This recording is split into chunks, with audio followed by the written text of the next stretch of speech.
An der Alster, an der Elbe, an der Bill. Da So kann jeder einer mucken, was er will. Platt, platt, habberlapapp.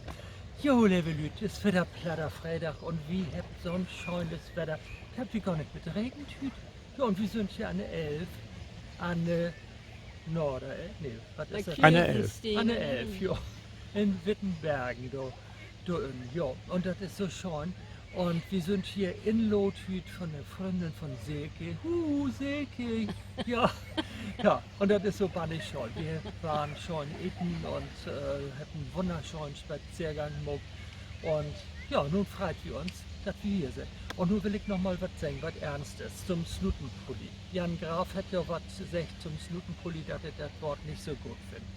Ich bin ja auch mehr für die Ernsten Suche und ich finde Plattdeutsch ist eine Sprache wie alle anderen auch. Mit allen Facetten.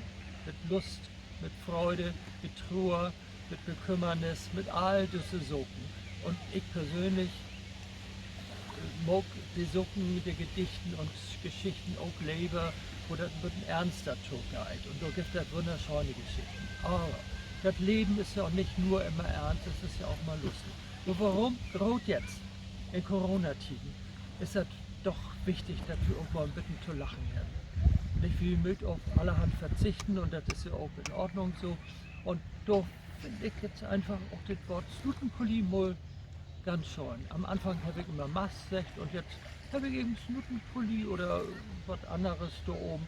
Und da will ich einfach mal sagen, wie mögt auch mal mit dem Strohshemd und auch wenn Plattdeutsch nicht nur fürs Brust da ist. So, und nun, das wird das Wort zum Freitag. Ich sage jetzt mal Tschüss und habt ein schönes Wochenende. Tschüss, Lüd.